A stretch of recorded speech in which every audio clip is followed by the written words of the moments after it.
Le Sénégal qui gagne sa deuxième Coupe d'Afrique des Nations, sa deuxième étoile avec la manière contre le Maroc en finale de la Coupe d'Afrique des Nations 2025-2026, qui était l'une des plus belles Coupes d'Afrique des Nations, l'une des meilleures finales qu'on ait jamais eues. Si le Maroc avait gagné, ce serait l'une des pires, mais heureusement, ils n'ont pas gagné. Alors vraiment, il y a beaucoup de choses à dire dans cette vidéo. Donc restez bien jusqu'à la fin de la vidéo parce qu'il y a énormément de choses à vous dire. Mais avant qu'on commence directement les amis, n'hésitez surtout pas à liker, à vous abonner pour cette dernière vidéo de la CAN. Donc abonnez-vous, likez, partagez. Et on commence directement. Les amis, comme je vous l'ai dit, le match s'est terminé sur le score de 1-0. But côté sénégalais, c'est le buteur du match, Pape Gueye, qui a inscrit un but à la 94e minute. But en pleine prolongation. Le match était tendu. Vraiment l'une des meilleures cannes que j'ai, meilleure finale que j'ai regardé toute ma vie. Le match était agité dans tous les côtés. Je vois beaucoup de créateurs qu'on ne pas parler footballistiquement, mais juste des polémiques qu'il y en a eu. Mais il y en a eu des polémiques dans ce match. Vraiment beaucoup. Mais avant de venir dans les polémiques, on va commencer d'abord footballistiquement. Le Sénégal qui a gagné sa deuxième Coupe d'Afrique des Nations, sa deuxième étoile. Le Maroc, je sais pas, je pense que ça fait presque 50 ans qu'ils n'ont pas gagné la Coupe d'Afrique des Nations. Ils voulaient absolument cette Coupe d'Afrique des Nations. Mais bon, comme beaucoup le disent, la justice de Dieu ne les a pas permis de gagner cette Coupe d'Afrique des Nations. Déjà, pour commencer, je vais vous poser une question. Est-ce que sur le premier but sénégalais, est-ce qu'il y avait faute sur Achraf Hakimi? J'aimerais que vous me dites vos réponses dans les commentaires. Et est-ce qu'il y avait penalty sur Brahim Diaz? Dites-moi aussi vos réponses dans les commentaires. Pour moi, j'ai mes avis, vous avez vos avis. On va voir qui a tort, qui a raison. En tout cas, le Sénégal, comme je l'ai dit, les amis, ils ont gagné ce soir de 1-0. Et on va directement commencer par les statistiques du match parce que le match était vraiment rythmé. Il y avait, c'était quand même agité dans tous les deux sens. Première période, possession de balle, c'était du presque 50-50. 51% de possession à 49%. C'était assez égal là, au niveau du jeu, mais bon, 0 but en première période. En seconde période de même, c'était totalement différent parce qu'il y avait du 61-39. Et pourtant, au début de seconde période, les Marocains, ils avaient l'avantage. Mais vers la fin, ils ont totalement abandonné la balle. Et pourtant, d'après beaucoup d'analyses qu'on a vues dans le match, ils avaient la possession en première partie de seconde période. Mais ils ont totalement relâché le match. Après, il y a eu ce penalty qu'on a sifflé sur Brahim Diaz. Il y a eu ces embrouilles, les joueurs sénégalais qui sont sortis, les bagarres dans tous les sens. Pape Thiaw qui a appelé ces joueurs sénégalais qui sont revenus avec la manière. Sadio Mané qui les a appelés, qui les a dit venez, on joue comme des hommes. Ils sont partis. Edouard Mendy a arrêté la balle. Je ne sais pas si Brahim Diaz a fait exprès de rater ce penalty ou non. Il a fait une panenka, il a raté. Edouard Mendy a attrapé la balle. Là, ils sont partis directement en prolongation. Les prolongations sont venues.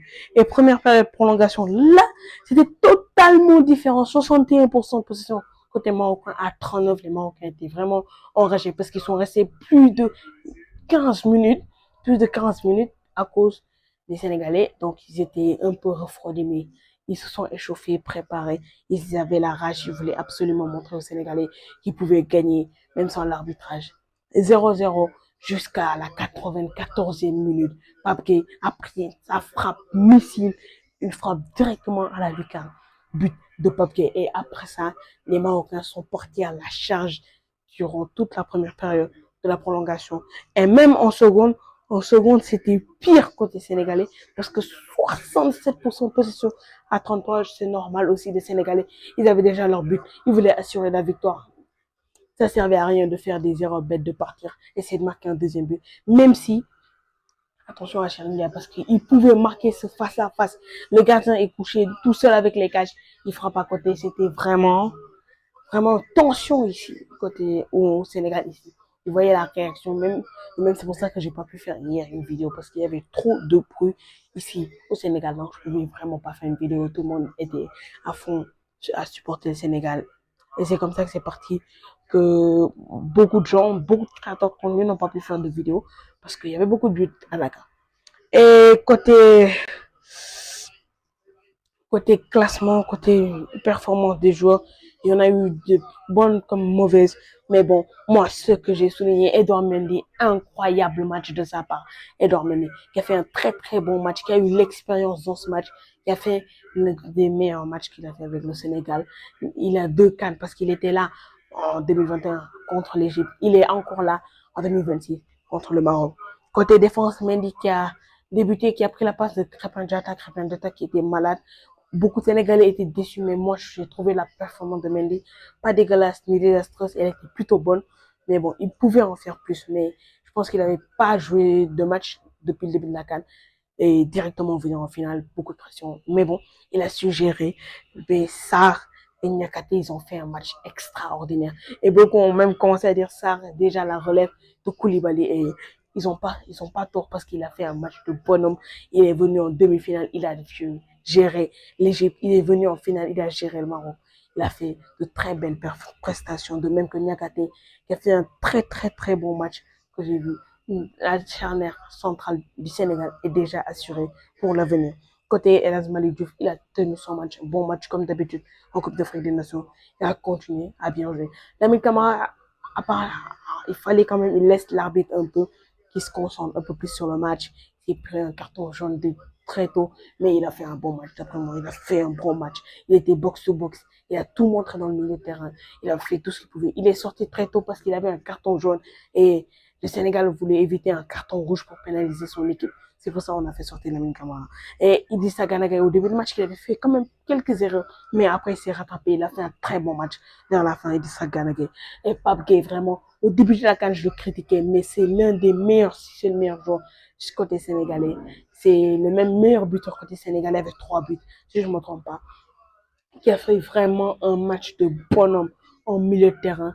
C'était vraiment un match extraordinaire côté Pape Gueye. En attaque, c'était aussi la même chose. Iliman Ndiaye qui a fait quand même pas mal d'erreurs, mais vraiment, il nous a beaucoup apporté en dribble, en attaque, en puissance. Il nous a vraiment beaucoup aidé. Nicolas Jackson, son match n'est pas catastrophique, ni dégueulasse, ni désastreux, mais bon, j'ai plutôt bien aimé son match, même s'il pouvait en faire plus, s'il avait montré plus de solidité, on pouvait même marquer voire 2 buts avant toutes ces erreurs. Mais bon, côté Sadio Mané, la plus que, j'ai pas peur de le dire, c'est l'une des plus grandes légendes de l'histoire du football, pas juste du football africain, mais du football tout court. Parce que là, il a 2 CAN, il a une Ligue des Champions, une Première Ligue Bundesliga. Je vais pas vous dire tout son palmarès, mais en tout cas, c'est l'un des meilleurs joueurs. Et c'est le meilleur joueur de cette Coupe d'Afrique des Nations, Sadio Mané. Même si je pense que trophée fair play, il pouvait aussi prendre le trophée fair play parce qu'il a appelé ses joueurs, tout ça, tout ça. Mais bon, ils l'ont donné à Hakimi que j'ai pas trop vu dans cette Coupe d'Afrique des Nations. Tout et tout et tout. Et côté marocain, je vais pas vous citer aussi tous les joueurs qui ont fait un bon match ou un mauvais, mais vous citez les top joueurs que j'ai trouvés de mon côté. Bounou qui a fait un match monstrueux, qui a arrêté une frappe d'Iliman Ndiaye digne de la Coupe du Monde 2022 avec Colomoni et Martinez. Il a fait un match vraiment monstrueux, monstrueux. Même sur la tête de Pape Gueye, il était là, il a arrêté la bande vraiment. L'un des meilleurs gardiens, c'est le meilleur gardien de la Coupe d'Afrique des Nations. Beaucoup commencent à dire de l'histoire, je sais pas trop. Il y a Mendy quand même, faut quand même. Voilà. Hakimi qui a fait un match assez moyen, il a pas trop persécuté dans le match, je sais pas qu'est-ce qu'il attendait. Il était plutôt défensif, mais bon, il pouvait faire un peu plus de son côté, mais il a voulu bloquer Sadio Mané et le tenir carrément les gars. Mazraoui qui a fait un match assez délicat, mais bon, bon match de sa part pour moi. Côté remplaçant, Abdoulaye Seck qui a fait une bonne entrée. Abdoulaye Seck à la place de Mendy. Côté latéral, il a fait un bon match de sa part. Je vois beaucoup de Sénégalais le critiquer, mais bon, j'ai bien vu qu'il a fait un bon match. Ibrahim Mbaye qui a fait une très belle entrée. Il a failli marquer 2 buts, 2 buts. Yassine Bounou aussi qui a arrêté une frappe d'Ibrahim Mbaye qui devait rentrer directement en, en prendre lucarne. Et l'autre, s'il n'y avait pas Aguiar, ce serait un but extraordinaire où il a attribué de cette équipe. Et de même que Ismaël Sarr qui a fait une très très très bonne entrée côté sénégalais, qui a apporté même le poutine que le Sénégalais avait besoin. Et vraiment, très bonne entrée de la part de Ismaël Sarr et Chérim Ndiaye, comme je l'ai dit, qui a raté un gros face-à-face, qui a failli lui manquer beaucoup de choses, mais bon, heureusement, côté sénégalais. En tout cas, les amis, le Sénégal est champion d'Afrique, l'une des meilleures nations qu'on ait jamais vues de ces dernières années à la Coupe d'Afrique des Nations. Et vraiment, on est très fiers de cette équipe du Sénégal. En tout cas, les amis, si vous avez kiffé cette vidéo, n'hésitez surtout pas à liker, à vous abonner. Et comme je l'ai dit, c'est la dernière vidéo pour cette Coupe d'Afrique des Nations. Donc, abonnez-vous, likez, partagez. On se dit à la prochaine. Ciao!